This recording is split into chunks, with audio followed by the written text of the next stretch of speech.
Pretty much. What about you? Oh, mine. My weekend starts on Friday in the evening, so I'll prefer watching a movie. Shit! What have I forgotten?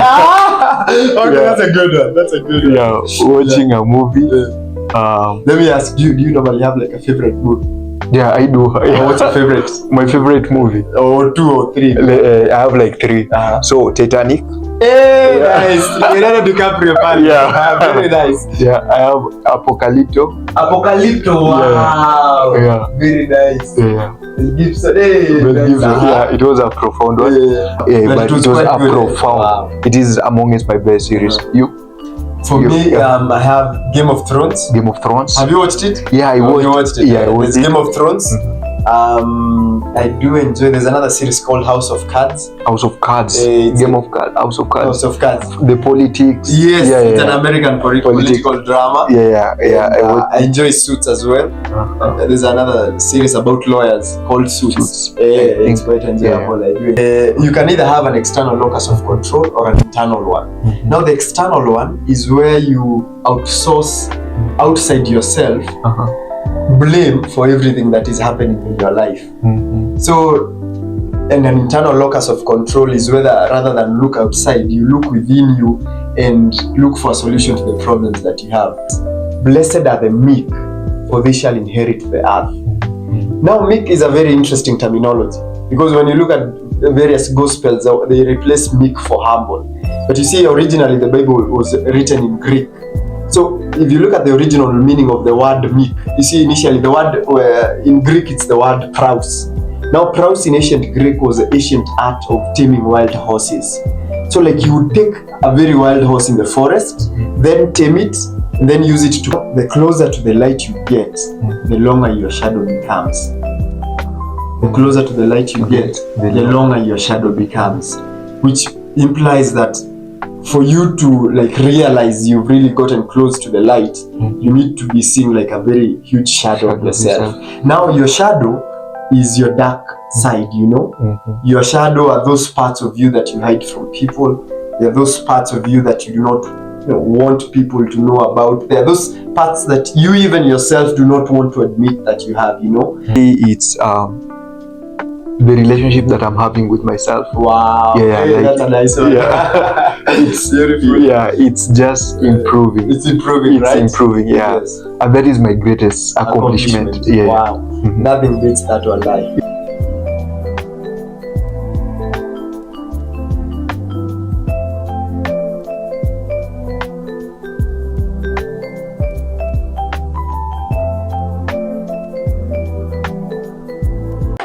Hello, wonderful humans. Welcome to Modern Day Comfort by your host, Martin Sambia, where we advocate for mental health through a powerful lens of visual arts and meaningful conversation. This platform is a safe space for expression, reflection, and healing. And today we have a very, very magnificent guest with us who goes by the name Kiugo, and aka Terra. And thank you, man. Thank you. I'm so humbled to have you. Thanks for the invite. I'm honored as well. Thank you. And maybe for the introduction, how will you best describe yourself to a 3-year-old child? To a 3-year-old child, of course, first I'd maybe tell them my name, ask them their name, tell them that I do own a factory of chocolate and candies that I gift to the children who respect their parents, who obey their parents. I'd probably pick them up, then put them down, tickle them a little bit.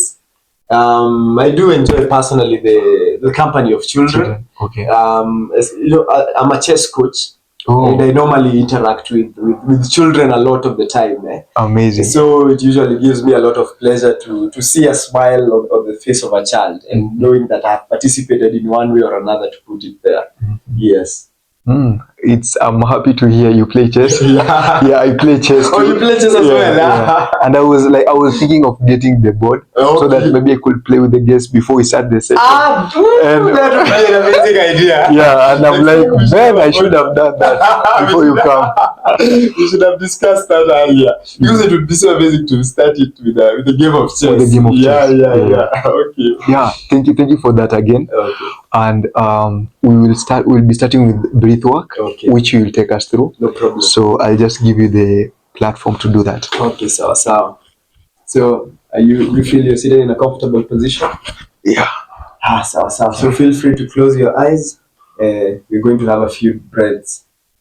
You do not communicate. I'll just do the talking. And maybe to anybody who's listening to us, you can also, if your spirit wills, participate in this activity with us. So let us breathe and let us breathe together. So we are going to have normal breaths up to 3, and then a little deeper up to 6, and then deeper up to 9. So 1, 2, 3, 4, a little deeper, 5, 6, 7, let it be the deepest.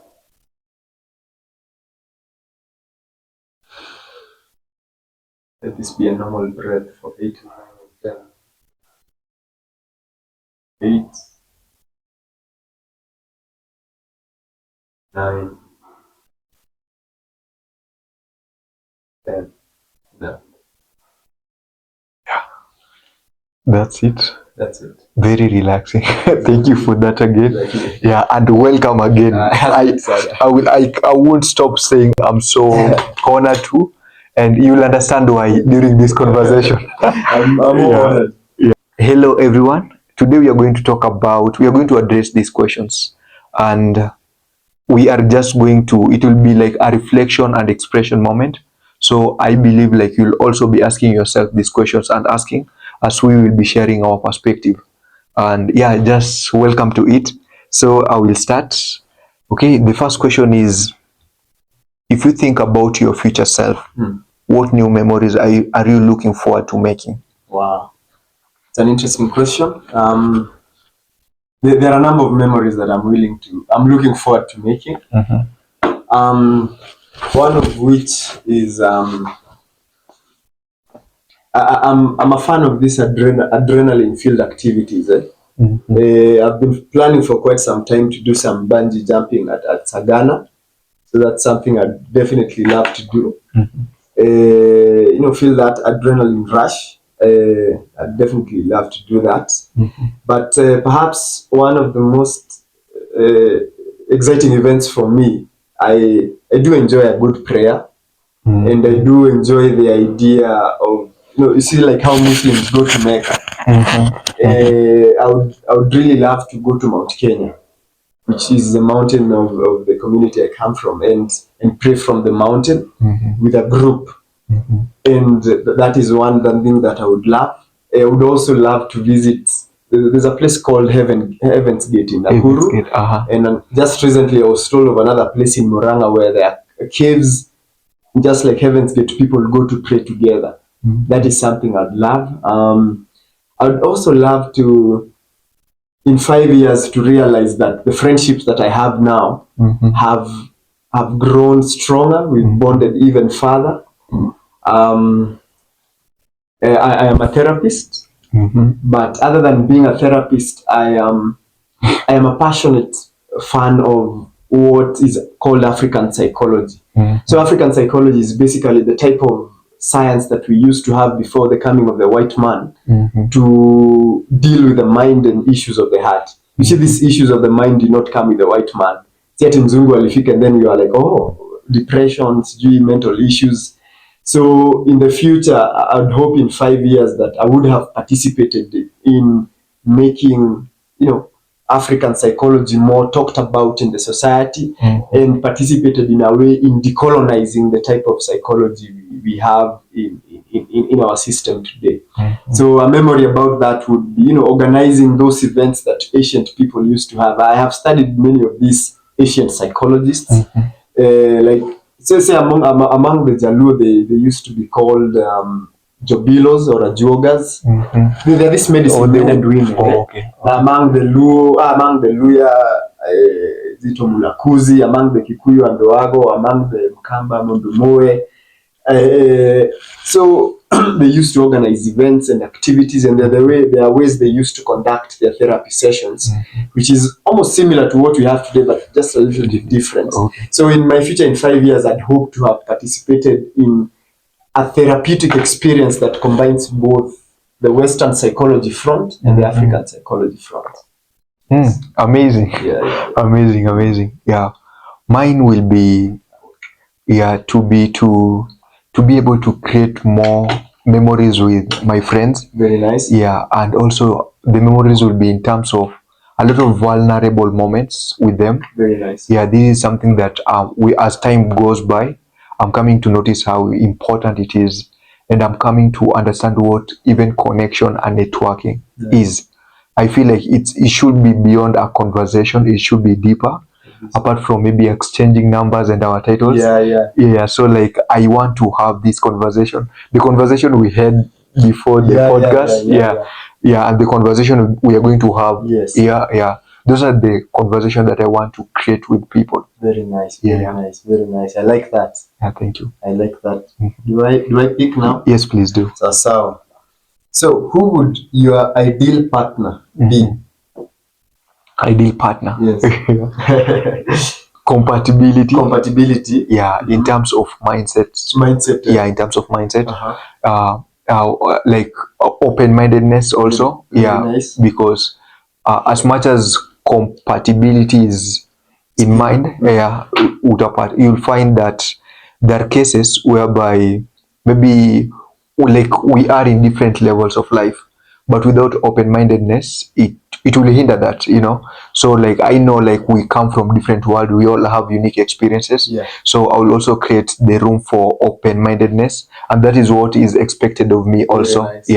So I would say tena someone who value striving to be a better person on a daily basis. Because like, I have flaws, but I need someone who acknowledges also they have flaws, and they're working to be a better person for a change. So that is what I will genuinely consider. That's beautiful. I wish you all the best in that. Thank you. Nice. For my case, just as you said, I'd like an open-minded person who's open to ideas about different things. Because dealing with close-minded people can be a little bit difficult if you want to talk about some issues. But I would also love somebody who is in touch with the emotions and their feelings, and if they're not good at it, at least they are working on a way to best communicate what they feel inside, such that if I'm doing something that is not agreeable to them, they do not just, shut up about it and then become passive-aggressive later. It would be best to have someone who can communicate that. Secondly, I would love somebody maybe who has a sense of spirituality in their life. It could be somebody who prays or somebody who goes to the mosque or the church or anything, but I'd love somebody who together we can connect with that which is beyond us, either through prayer or worship or something. I would love it if my partner and I, yes, we are bonded together, but we also bonded by something that is beyond us, by something that is, more powerful than us. Yes. Yeah, that is profound. And is there a point in life you are ever passive-aggressive? Passive-aggressive myself? Well, me, I'm not so much for the passive-aggressive, but I have interacted with people who are passive-aggressive. Usually, and this is not a better option, in the past I've been someone who, rather than become passive-aggressive, I just like keep quiet, and not respond to you in a way that you prefer. But I've not been like actually passive-aggressive where I do something just to piss you off because you did something to me. But I came later to learn that is not like a better option. The best option is always to communicate. Yes. Thank you for that. That is powerful. Our next question is, do you believe that most people are capable of change? Do I believe that most people are capable of change? Yes, I do. Change is the only thing that is inevitable in this world. Change is the only thing that is constant. Yes, very nice. Change is the only constant thing. And I do know, and I do very, very, very well know that everybody is capable of change. But the thing comes with, was your change voluntary or involuntary. And it may sound like a subtle difference, but it actually has a lot of implications, because voluntary change is the best. Like, you'd rather change yourself into something than be forced into that thing. Because when there's an aspect that this was my own decision, you have a sense of control. But if you're changed into some other life and you are not expecting that, it can be, it can be a little bit depressing and draining for you, because you're like, no, why am I here? What did I do to deserve this? But then that is not in all the cases, because sometimes people are thrown into involuntary changes without expecting it, and like maybe they've been fired from a job, they've had a heartbreak or something, but in retrospect, they end up to realize, kumbe, this thing happened for my good. I don't know whether you're feeling me. Yeah, I'm getting you. Yeah, so sometimes involuntary changes can do you good, but it is always best when you personally volunteer to change an aspect of your life, let me just reference the Bible a little bit. One of my favorite Bible stories is the book of Genesis, the story of Jonah. Now, this guy was sent to Nineveh, but he didn't go voluntarily. You see, he had been sent to Nineveh, but he didn't go voluntarily. But as a result, he got onto a ship, and when he got onto that ship, he put the whole ship, on trouble.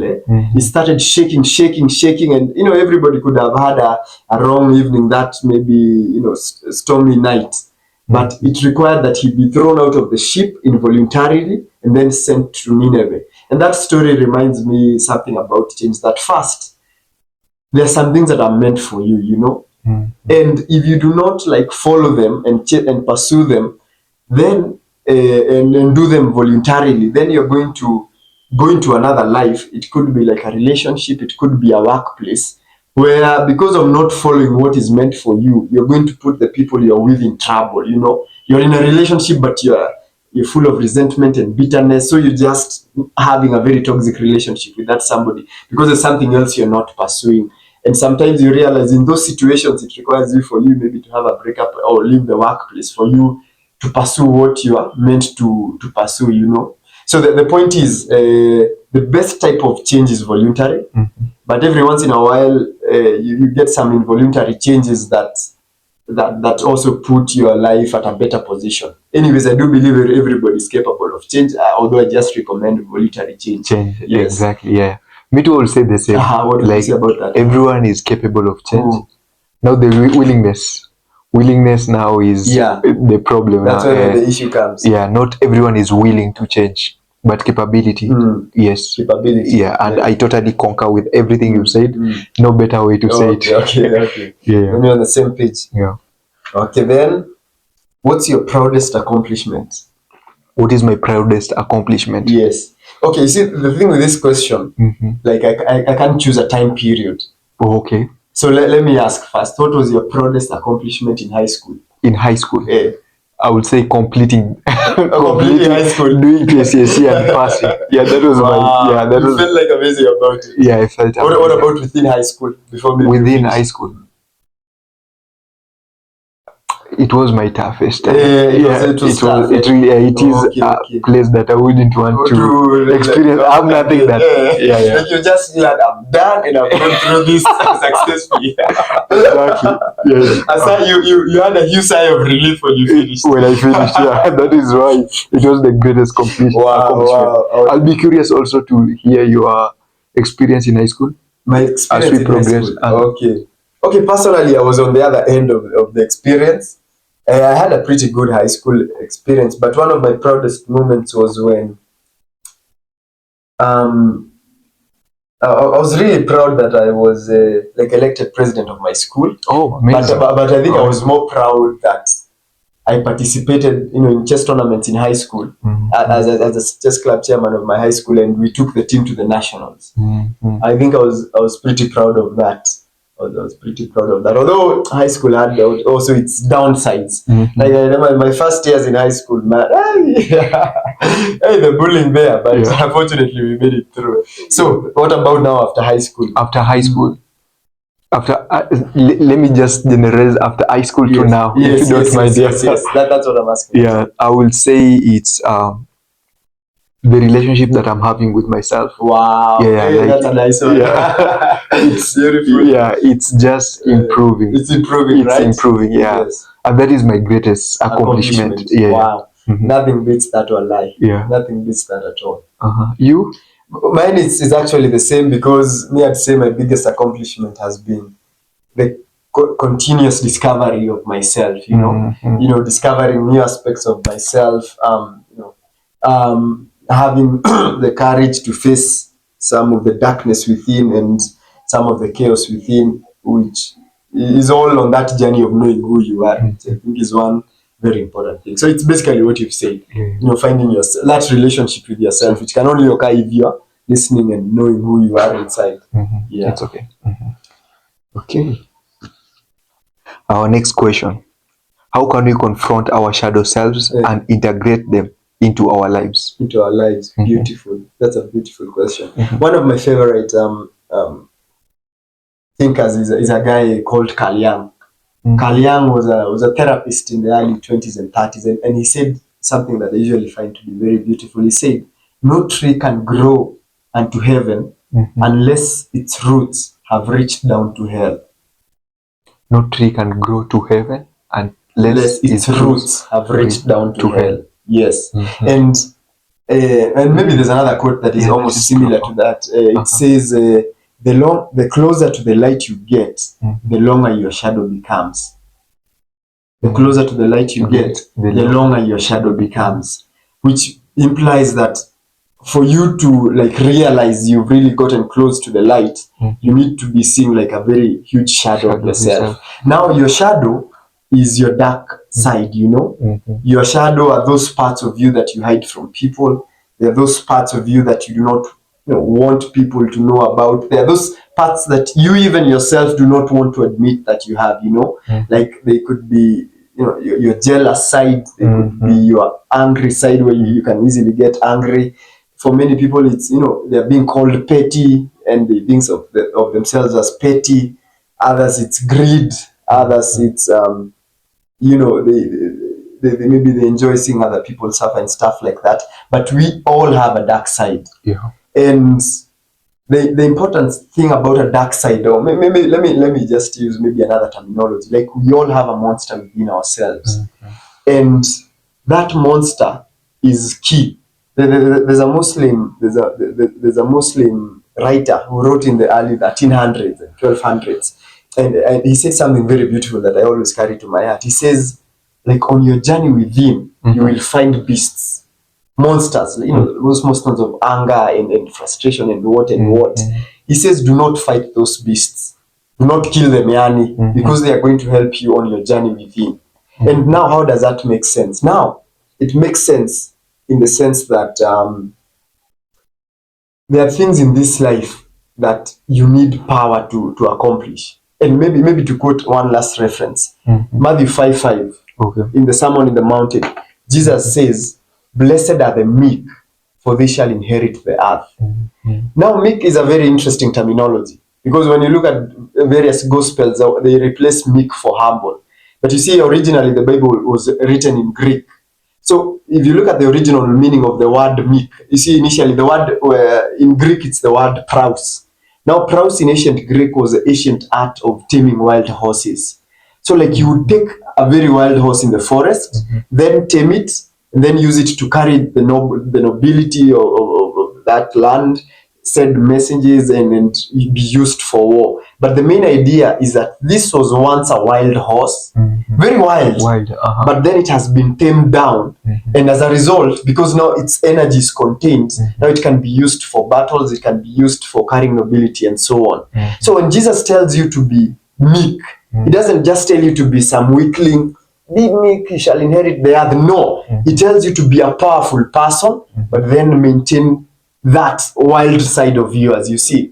And in fact, there's a part in Exodus where Moses writes, "Now the man Moses was the meekest person on the face of the earth."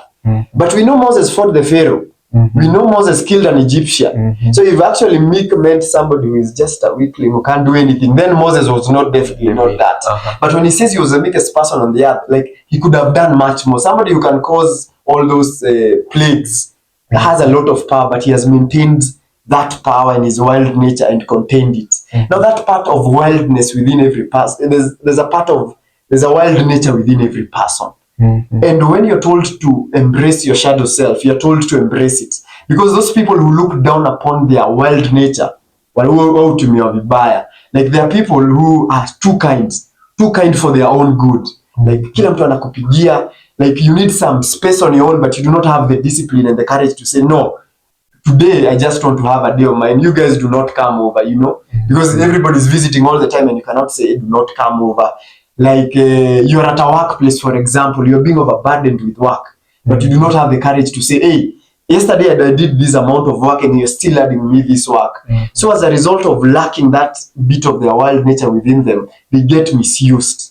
And that's a bad thing, because even in relationships, like your partner is doing this thing repeatedly that makes you very frustrated, but you're too kind to say, manze, I do not like this. And it is because you're not embracing a part of your shadow that would require you to become angry.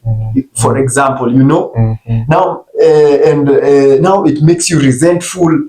Now you start becoming passive aggressive and so on. It's never good. So it's very important to incorporate your shadow, that dark nature of yours, that monster within, because you're going to meet monsters in other people. And if the monster you have within you is weak, somebody else is going to mistreat you for absolutely no reason, just but the fact that you cannot defend yourself. True. So it is usually very important to integrate and embrace that dark side of yourself that is monstrous, because it is only then that you can become meek, and it is only then that you can inherit the earth. Oh, that is well said. To be honest, I have nothing to add on that. I'll be overdoing. That is point home. And thank you for that expounding on it like that. Oh, I guess it is your turn. It's my turn now. So how do you feel right now as you speak? I feel enlightened. I feel enlightened. Like this, your converse, like everything I'm hearing from you, I would say it's so new to me. Okay. It's so new, and like it's on a wider perspective. Does that make sense? I understand. It is on a wider perspective. So I'm learning and I'm feeling enlightened. Very nice. How about you? Personally, I am feeling refreshed, I'm feeling energized, and because there's an aura about you that you create a space where it is easy to communicate. You're a very good listener, by the way. Thank you. And so I'm feeling refreshed, because many people, when they get an opportunity to express themselves freely without that fear of judgment, they get that feeling. So I would say I'm feeling quite good because of this space that you're participating to create. Thank you. Amen. Thank God that question was coming in between. I feel like maybe when it was starting, we would have shared something else. Yes. That's a good thing it has come right now. So it is my turn. Now it's your turn. What are your top 3 to do at the weekend? At the weekend? Top 3, definitely meet up, go on a date with a friend or a family member. Like it could be meeting up with a sister, a cousin, a male friend, a female friend. I do enjoy those dates. But one of the things that I haven't done for a long time, which I truly miss, is a game night. A game night? Yes, when I was in campus, I used to enjoy game nights. Board games? Board games. There's Monopoly, there's chess, there's Ludo. Then there's this, I don't know whether you know this game where like you write name of a boy, name of a girl, capital city, country, animal, food. Another game is when somebody says a letter, let's say you're a group of 5. If somebody says a letter, you see all these categories I've mentioned. Let's say he says letter D. Now you have to come up with a name of a boy that starts with D, a name of a girl that starts with D, the name of a country, the name of a food, the name of a historical person, and so on. So the first one to finish on that column says stop. Now when you guys say stop, now you have to stop writing. You haven't completed all the columns, you stop. Now you exchange the papers, you mark. And now whoever has filled the most columns with the letter that is in that had been chosen is the winner. I used to enjoy that game because it's like quick thinking, and kina Scrabble. So I do enjoy a good game night. Now for the weekend, I also enjoy a good like Sunday service. Okay, there are times I go to church and I'm not in the mood. Like maybe I'm even on my phone, but I do enjoy when I go there and felt that I've praised from deep within my heart and I've prayed, properly. What else? Yeah. So I think that would be pretty much. What about you? Oh, mine. My weekend starts on Friday in the evening, so I'll prefer watching a movie. Shit! What have I forgotten? Okay, that's a good one. That's a good one. Yeah, watching a movie. Let me ask, do you normally have like a favorite movie? Yeah, I do. What's your favorite? My favorite movie? Or 2 or 3? I have like 3. So Titanic.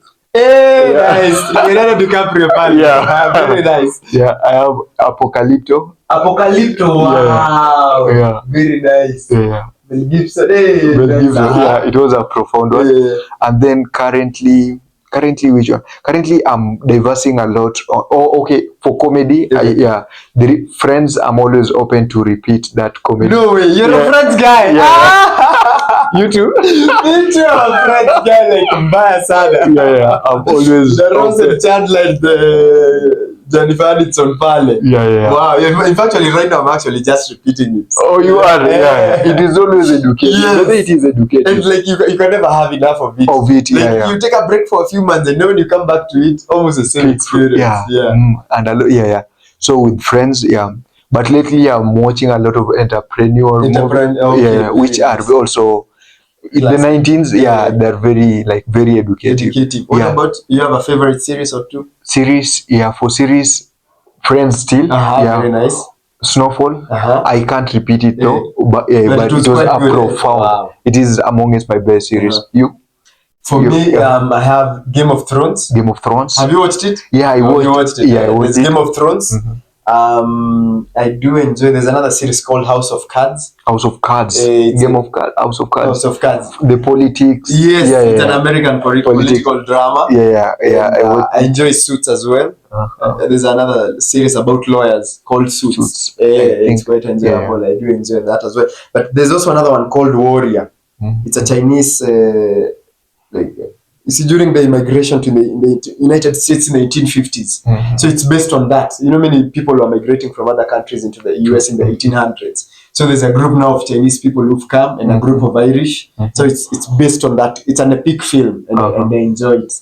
Yeah. Okay, so you are saying movies is one of your first things that you do on a weekend. What else? Another thing, maybe reflection. Nice. On weekends I do watch the videos I did earlier. Nice. Where I started from, the art pieces I used to draw earlier. A lot of reflections.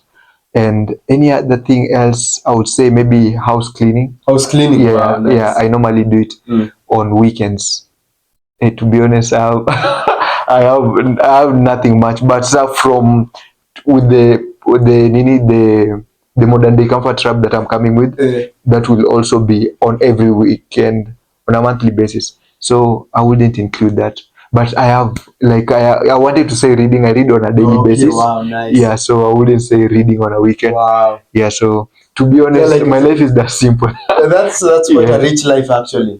So you read every once in a while, Daily. Yeah. Wow, is it like books or? Yeah, books. Wow. I read books. Yeah. Wow. Maybe would you mind mentioning maybe a book you've read this year? Okay. That you enjoyed, or currently, whatever you feel. Okay. And also a book or 2 that you're planning to read into the future. So the book that I read throughout the year and I got a lot, most from it is Thinking and Growing Rich. Think and Grow Rich.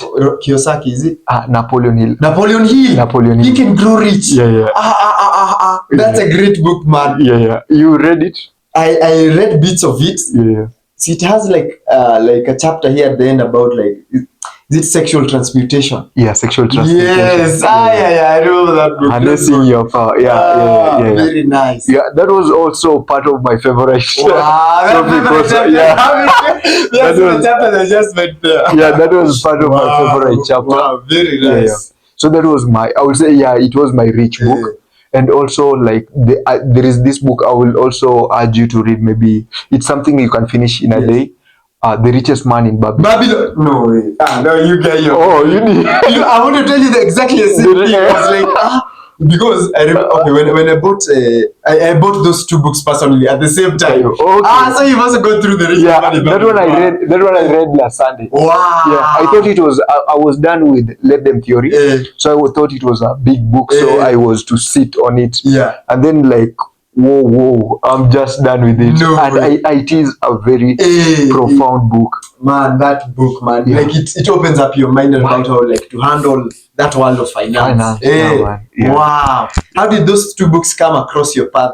Okay, so for Think and Grow Rich, I interacted with it on like the title. I would say the title. Okay. I was looking for books. I was writing books down, and then Think and Grow Rich. I was like, I want to grow rich. The title captivated me.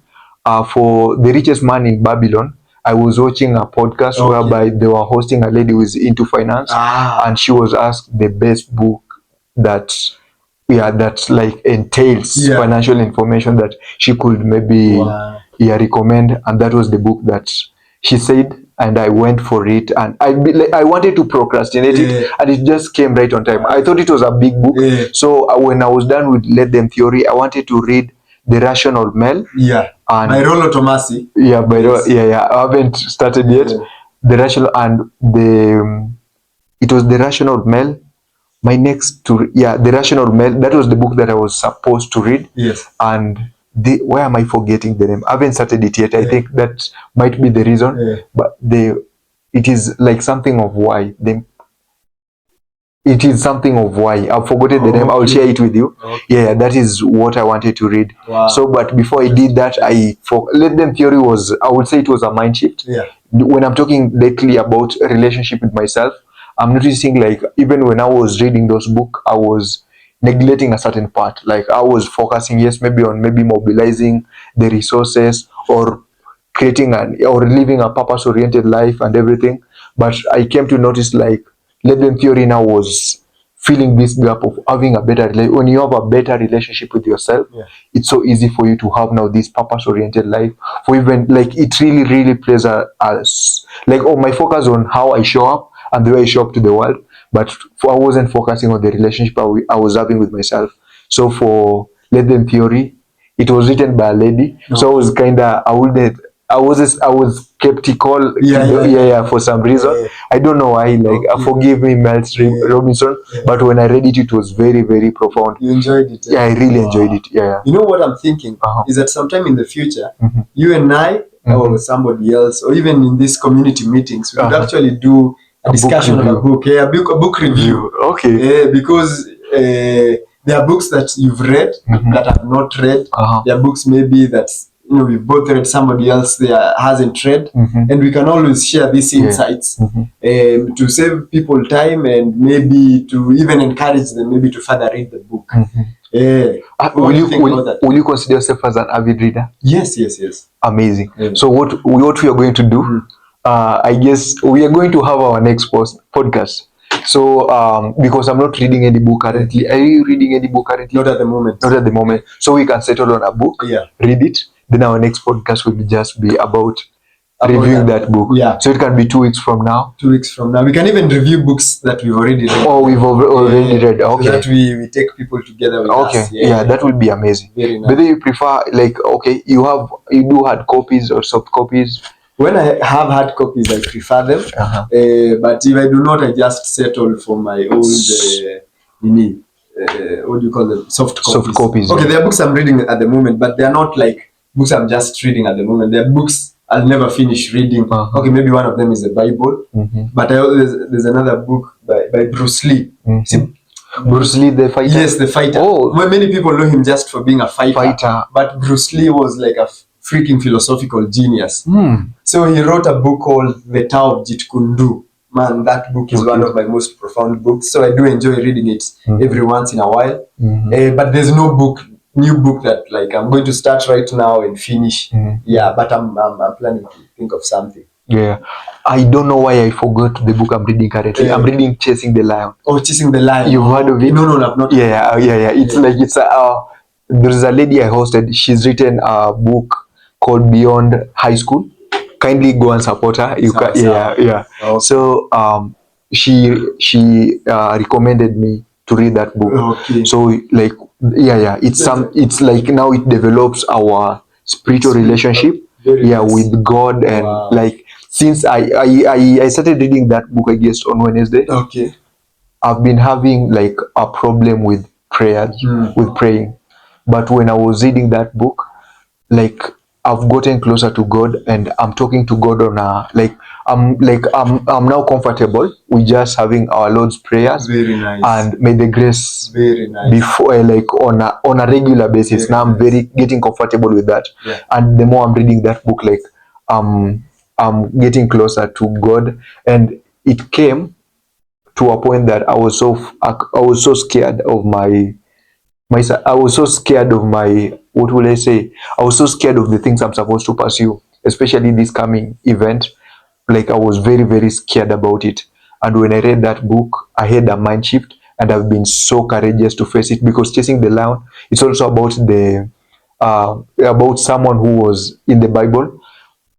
His name is Nebiah. Like, he turned out to be David's bodyguard. So this person, like, chased the lion and killed it, and that is not what anyone will do. When we see the lion, we run from where. Yeah. For him, he chased the lion. Wow. And killed it on a snowing morning at 8 a.m. Yeah. Very nice. So, like, yeah, that is what the book is about. Yeah. Okay. I believe it's my turn to ask. Yeah.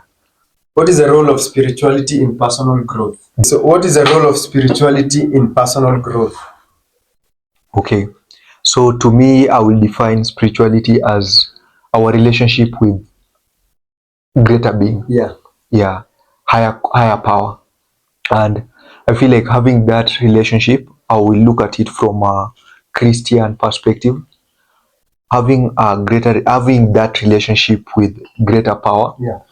You find yourself believing in things like the gift of the Holy Spirit and the fruit of the Holy Spirit. Those becomes your identity. You turn out to be a faithful person, a grateful person, a loving person, a kind person, and just rooting yourself with that form of identity. I feel like it plays a bigger part in the relationship that you get to have with yourself. So I feel like your trajectory towards growth, it's not the same with someone who doesn't have that, And I feel like too, it just, when I look at things like kindness, it's like a black and white area. Yeah. If you're kind, it's either you're kind or not kind, faithful or not faithful, trustworthy or not trustworthy, grateful or not, So having a spiritual journey in your life, it creates that form of trajectory. Yeah. So it plays a bigger part in our growth. Very nice. That's very beautiful and profound. I love it. Mm-hmm. Yeah. Okay. And I love it. Thank you. And you? It's just basically the same things, having that connection is something of which is beyond you. Uh-huh. But then there's also another angle that I like. You see, the word breath in the word spirituality comes from the Latin word spirare. Yes, and spirare means breath. So a lot of spirituality is exactly what you've said, but you see, when you focus on your breath, you're able to live maybe a little bit more in the present moment. And when you exist in the present moment, now you're able to participate in such endeavors like you're saying about gratitude. Because if you're just chilling in your room and you're breathing maybe slowly, at peace, you can appreciate where you are, appreciate where you are, where you are in life, and so on and so forth. So spirituality for me is also participating in conscious breath work every once in a while. Where you're not, where you have a deep breath,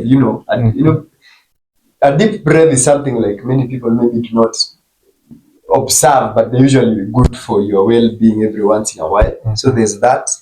And to me, spirituality is also about observing your energy. Like are you walking and living and going to spaces where your energy is being drained?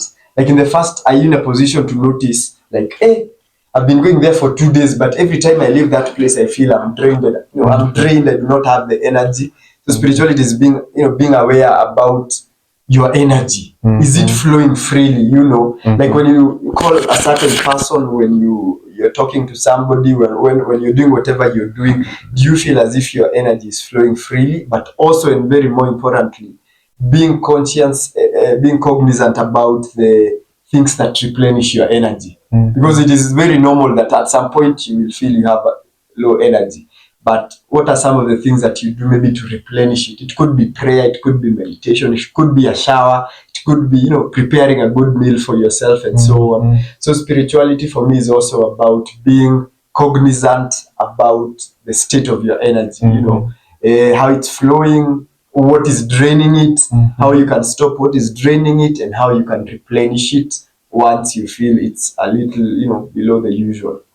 Yes. And also by them being able to focus on something with your energy, like can you dedicate your energy to something rather than, spread it out in a million ways where you will achieve, half-hearted goals, rather than maybe expend it on one endeavor that will, transform it better than it could have if you had spread your energy in different ways. Yes. Yeah, that is profound. Yeah. Thank you for that. It is my turn right now. Yes. So then we asked about spirituality. It's my turn. Yeah. What obstacles and limitations are preventing our generation from reaching our full potential as a collective? That's very beautiful. So I think there are several. The first of which is that many people in this generation of ours, we have what is called in the world of psychology an external locus of control, which means an external locus of control. Locus. Locus. Locus. Or locus. Locus of control. You can either have an external locus of control or an internal one. Now the external one is where you outsource outside yourself blame for everything that is happening in your life. So, and an internal locus of control is whether rather than look outside, you look within you and look for a solution to the problems that you have. So many people I find in this generation, we try to blame things that are outside us. We'll blame our friends, we'll blame our parents, we'll blame our village, we'll blame the president, we'll do the government, do the MP and so on. And that is not usually very good for your mind, for your heart, and for your soul. Because you see, all the solutions that you seek, they are within you. You will not find them somewhere. Like if you're in a relationship, and you find this often in relationships, somebody is maybe bitter and angry a majority of the time, and they will blame their partners. I'm not saying that their partners do not have a role to play in the suffering of the other partner, but have you yourself first considered the role that you're playing in your own suffering? And that is one thing that I find that many people do not recognize and appreciate, because everybody, you see, wherever you are in the society, you can, wherever you are in life at this particular moment, you definitely have made decisions that led you there. Yes, there could be somebody out there who pushed you further into where you are, but leave them alone. First focus on you, as you know. And in the Bible, it says the kingdom of God is within you. Seek that, and then everything else will be added unto you. And then there's one Chinese philosopher called Lao Tzu. He himself says, he who knows others is intelligent, but he who knows himself is wise. And that knowledge of self is you can only have if you're willing to look inside. You see, you feel me? So that's the first thing I think we have an issue with this generation. Internal locus of control. Yes. Internal locus of control. External locus of control. Yes. Look now. Yeah. Thank you for that. Okay. So many people lack that. Secondly, but we've already mentioned this, many people are not in touch with the spiritual side of themselves. And the spiritual side doesn't have to be Christian or Muslim or Buddhist. You can even be an atheist, but you have like a spiritual side in the sense that you observe how your energy is flowing and stuff like that, and you're connected to something that is beyond you, you know. Let me just this German philosopher I love, just forgive me for quoting him. He's called Friedrich Nietzsche. He says, "He whose life has a why can bear almost anyhow. Like if your life has a why, like why are you doing this thing? You can bear almost anyhow. You can bear anything. So you find that in this generation, people are not connected to something that is beyond themselves. You know, they're just thinking about their own needs just by themselves. And sometimes you can get frustrated about that because your own individual needs can fail to be met at a time that you want. But if you are connected to some larger goal that does not take maybe a month or a year to achieve, even when something comes, you can be like, okay, but at least this is my larger goal and I'm still working on it. You see, like your life has a sense of meaning. But it is also in that respect that I think one other thing that we lack as a generation is we've lost our sense of the sacred, our sense of what should be revered, our sense of what should be worshipped. You see, maybe let's say before the coming of the white man, we used to be very religious people in all our communities. We used to revere God, we used to revere the divine. We even used to treat animals and trees and plants with a certain respect, knowing that they come from above. And today, we have the same opportunities, and that is why churches exist. Because when you go into a church, and like the rest of the week, you're going into a holy place. And many people have lost that aspect where they visit some place that is sacred, and when you lose that aspect, not just of God, because many people have that aspect of God, but they forget it is not just like God. You see, God is everywhere. Like, in fact, one of the first places you should have a sense of the sacred is with people. You should treat people and even yourself with a certain sense of dignity and respect, which maybe that is what Jesus says, you are at the temple. Yeah. There's that sense of the sacred. Like if you have like a place in your house where you lit candles and stuff, like at least there's an experience every once in a while where you are in a holy place, in a peaceful place, where you reach into other parts of your soul that connect to that which is awesome. And when you learn to treat spaces and people with a sense of sacredness, then you realize that you even get more from those experiences. Let's say even you're dating somebody, if you treat them as something worth to be respected and revered and so on and so forth, then there's a certain way you'll treat them differently from somebody who is just this is unifala tu mwingine mang'aa. So those are the three things I think we've lost: that locus of control, a sense of spirituality, and a loss of the sacred in our lives. Yes. What about you? For me, yeah, everything you said are the roots. Now I guess this would be the side effect. Now, our wrong definition of what success is very misleading. Hey, that's a profound one. Yeah. I love that. Yeah, thank you. Yeah, our definition of success.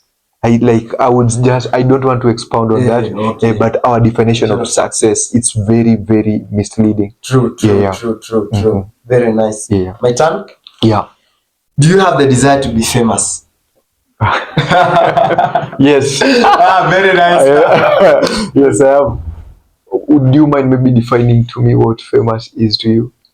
Famous to me, I think, is well known. Well known. Well known. I'm not sure whether it is necessarily positive, but I think it can be both. It can be both negative and positive. I'm not wrong. Or is one infamous? Infamous is or the one negative is the one. negative one. Yeah, okay, then famous is the good one. Well known. Yeah. Yeah, I have the desire to be famous. What would you say you'd like to be famous for?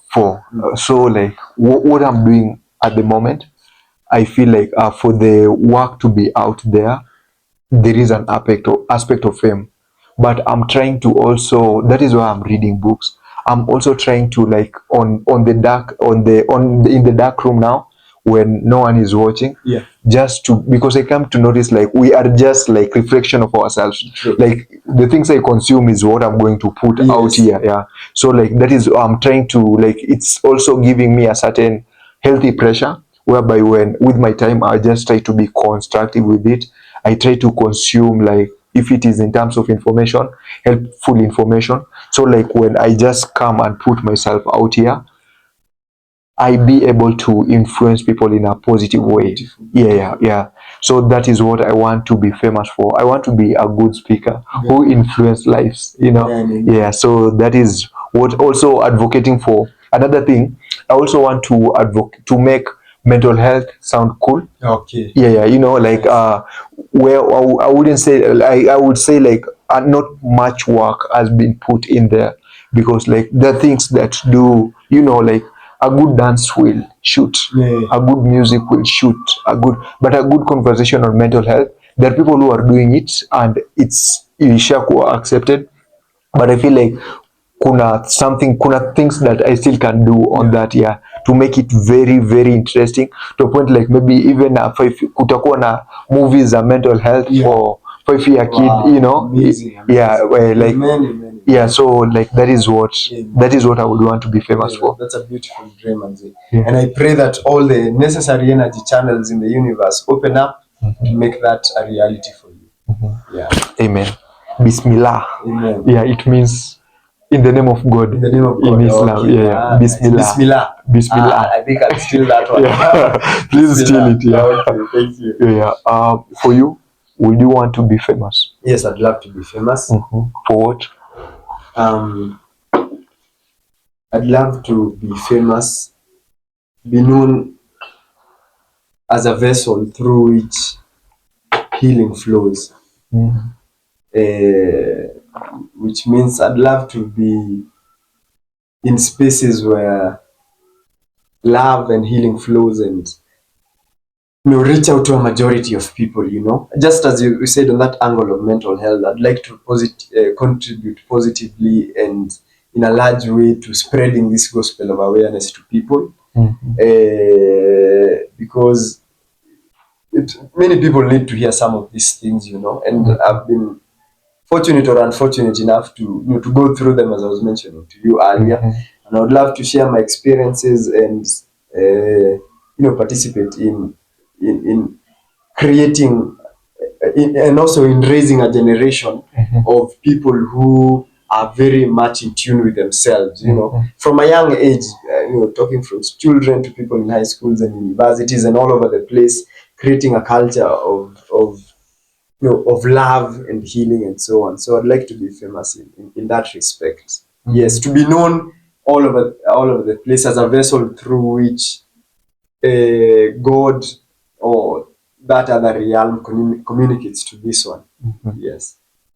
Have you ever considered writing a book? Yes. What's holding you back? You should. What's holding you back? Well, to be honest, I'm waiting. I don't know. I'm waiting for a couple of more experiences. You? Me too. I am. Like I would say, this month I've been in that space of like, man, I need to write. I need to write. Still, you should. Yeah, you will. You should. Man. Because I remember back in my campus days, like a classmate of mine just wrote a book, and I was like, "Hiya, you can just write a book like that." Wow. Yeah. So that's it. It's me or I think it's your turn. It's my turn. Yes. Okay. What's the longest you've gone without sleeping and why? The longest I've gone without sleeping. I think it would have to be, is it a day or it's 2 or 3 days? 3 days. I think about 2 days.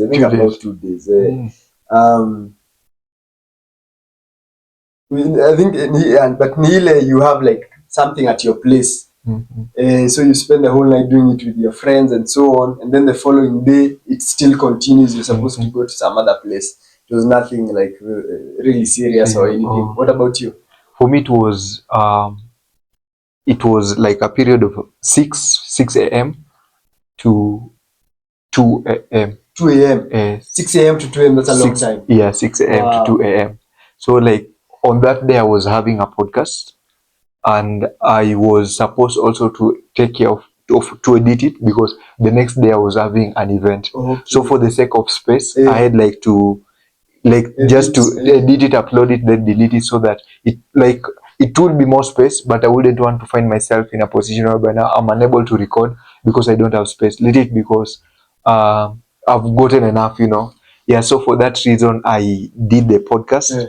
It was like a 2 hours podcast. Yes. So I was supposed to upload it before I sleep. I ended up sleeping at 2. And then I was supposed to wake up the next morning at 6, prepare for the event. It was, I remember it was on 17th August. 17th July, last month. 17th July. imagine you must have been exhausted during the event. It's funny enough, yeah, I was, maybe it affect, like, in terms of energy wise, I wasn't, but maybe in term, how should I put it? Like, I wasn't like tired, but my mood was, it affected my mood. Yeah, lack of sleep usually does. Yeah. Okay. That's a long time. Yeah. Is it more important to love or be loved? I would say it is very important to love. Very nice. Very important to love. Would you say you believe in love? Yeah, I believe in love. Cheers, man. Very nice. Cheers. Love. Yeah, I would say it is important to love. And I will start from loving yourself. Like, this is like, you have control over this, you have control of loving yourself. So I feel like when you know how to, like at the moment you feel like you are loving yourself, I feel like you have this better relationship with yourself, and it's so easy for you even to love others when you love yourself. So it is important to love yourself, and that this relationship, I'm looking at you loving yourself and you loving others. Now, being loved, I feel like it's beyond your control.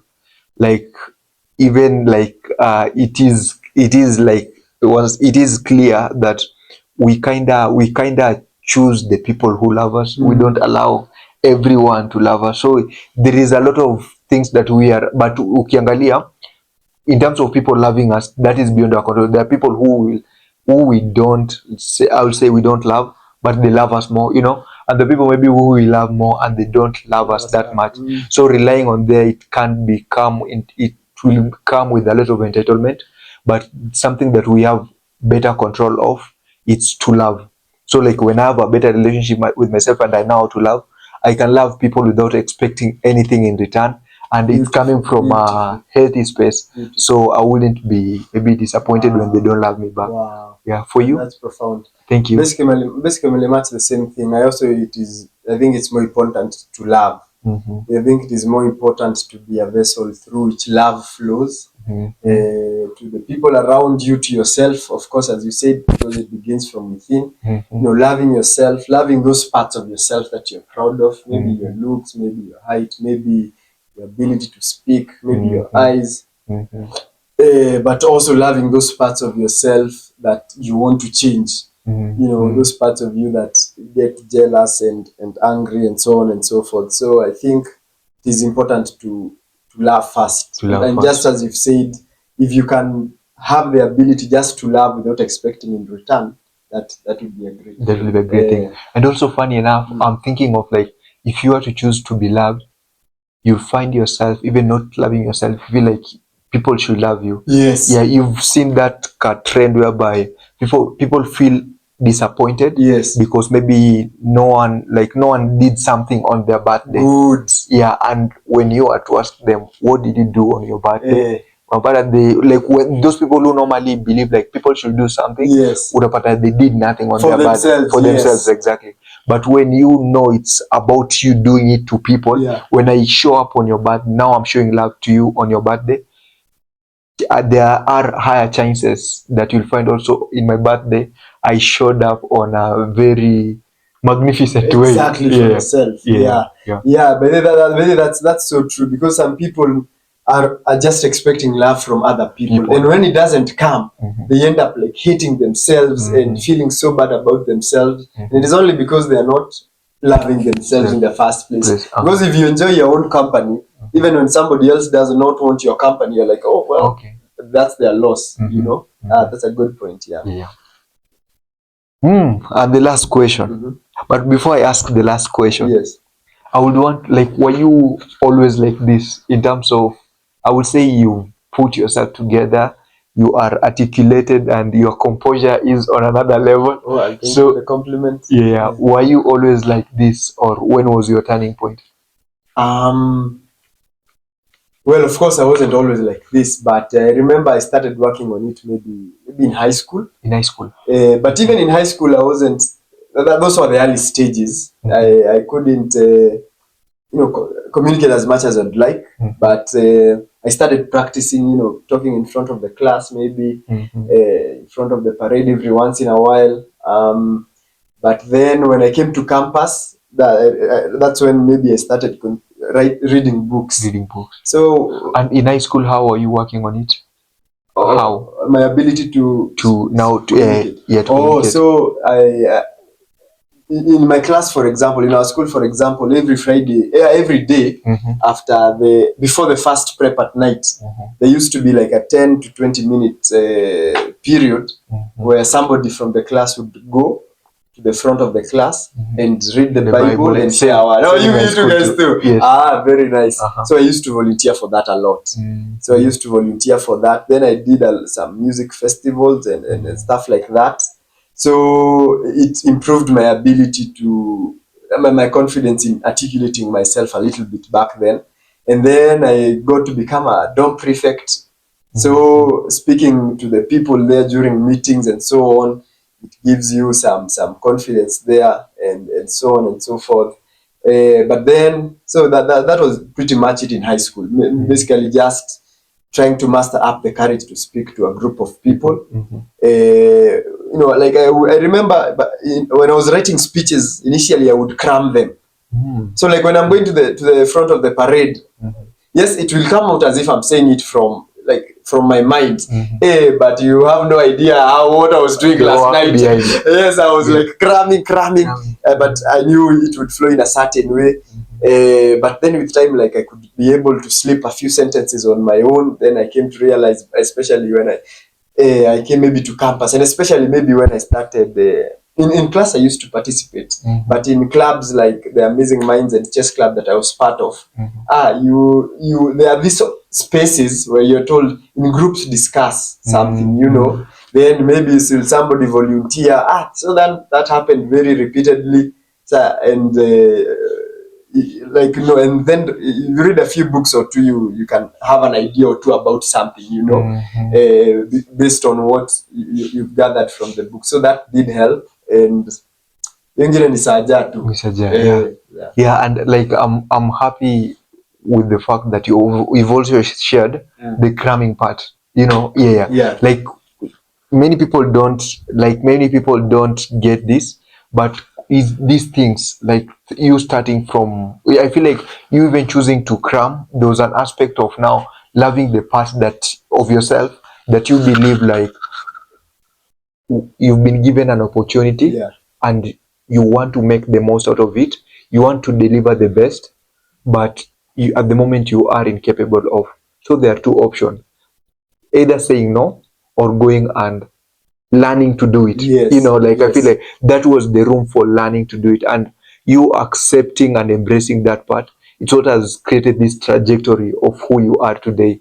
So to anyone out there who is like, that could be part of your fear or something else, so learning could be just facing it, and it's gonna be hard. Cramming ain't easy. And also thank you for like putting it out there. Many people will hide that. Many people, you wouldn't. Why are you so articulated? Like they wouldn't tell you those struggles. Small details. And I enjoy a success that is shared with also the journey, the struggles. And that is like my correct definition of what success is. Like talking about the failures, and when that question that we talked about, what is misleading the people in our generation, it was now this success without the journey. The success without the journey, very misleading. No matter what type of success, without the journey put out there, it's very misleading. So here's the last question. The today's questions were well arranged. What is the most sensible thing you've ever heard someone say? What's the most sensible thing I've heard someone say? Now, is this somebody like I know, or is it maybe I was watching a video, or is it that like a podcast or somebody who died and I read their book? Can I pick from any, or which one? Now the most sensible one from all of those. I would say there's a modern thinker called Jordan Peterson. I know him. You've heard of Jordan Peterson? I watch his video. Very nice.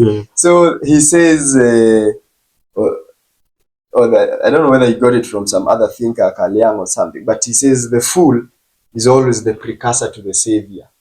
The fool is always the precursor to the savior, which means that the fool always comes before the savior. So Yeah. the fool is always the precursor to the savior. And I love that quote because the insinuation there is that for you to become your own savior, you have to be willing to become a fool first. And becoming a fool first means, let's say you're getting into comedy or music or art or any field, any endeavor, you're not going to be the best when you begin. You're going to be what many people will consider like a quote unquote a fool. He doesn't know what he's doing. But for you to become something better than that, you have to be willing to go through that low, embarrassing period where nothing has made sense of what you're doing at the moment. You do not, you seem confused, you do not know the details. And many people, out of the fear and embarrassment to appear as a fool, do not start things up. Like you want to start a business, but you're like, hey, si watu wataniangalia aje when I start this, you know, what if sijui it fails and so on and so on. But their unwillingness to become the fool hinders them from eventually becoming the savior, who not only save themselves, but you know, those around them as well. So I find that to be a very beautiful idea, especially for those people who are trying out new ventures. Like you do not be disappointed or dismayed that nothing is showing up yet. Understand that consistency is key, but if you keep sticking to what you're doing, eventually you will come out of your quote unquote full face and then into your savior face, where finally things will make sense. You'll have a better understanding of whatever thing you're working on, and now you can save yourself and those around you. So the fool is always the precursor to the savior is one of my favorite quotes. Yes. Yeah, thank you. Yeah, mine is also similar to yours. The book that I'm reading, Chasing the Lion, I interacted with the part where that the author was saying, don't let what you can't do prevent you from doing what you can do. Wow. Don't let what you can't do. Yeah. Wow. Prevent you from doing what you can do. Wow. Yes. So like I feel like this was the doors to procrastination. And the main reason the main reason we are unable to exploit our full potential is now being afraid of being depicted as a fool. Yes. You know, or like just focusing on what you can't do. If I'm looking at this podcast today, maybe I can't record with the prominent person in the world today. Yes. But it's not preventing me from recording with somebody else. Yes, exactly. Beautiful. So those are the things that like I would say, that is the most profound. Wow, that's very beautiful and profound. So thank you again. Thank you. It was a session. Enjoyed myself. Like I'm feeling good with it, by the way. And also about the book review. I'm down for that. So we'll talk about it. Discuss. You will see him soon. We are doers. Okay. Do you mind if we finish with a few breathing? I don't mind at all. So before the breathing. Yes. We'll go with the breathing. I've noticed before that, maybe where can people find you? Okay, people can find me on TikTok and on Instagram at Karugu Kiugo. Karugu Kiugo. Yes, Karugu Kiugo. Yes, we'll post the link. I'm gonna share the links at our description. We can go with the breathing. Okay. So close your eyes. Become aware of where you are at. Think about your head. Focus your attention on your eyes, nose, mouth, your ears. Think about your hands, about your legs. Feel how the seat and the ground and the floor is grounding you. And together, let us breathe. Normal breaths. Let them flow naturally without any force. 1, 2, 3, 4,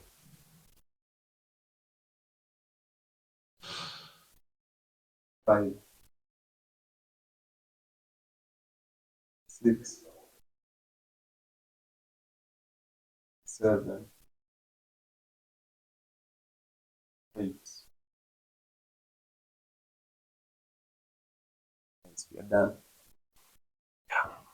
Yeah, thank you for that. Okay. Yeah, I've really enjoyed myself, Manzi. and I really have, and I know the audience have to. That's a hope, man. This was a great conversation, man. You're a great conversationalist, that I must say. You're a good guest. You're the great guest. You're a great guest too. You know how to listen, how to make people talk and engage them in conversation that it feels just like a normal conversation, although it is being recorded. That is something that is very commendable, and I know it's going to take you places. You keep at it. Thank you, brother. Nice. Thank you. And to our dear audience, also thank you for your never-ending support. You are part of the reason we keep on doing what we are doing. And Terra, I'm used to Terra. Yeah. His name is also Terra. Yes. Thank you for your time too. Thank you. It's an honor for inviting me. You're most welcome. Thank you. Bye. Bye.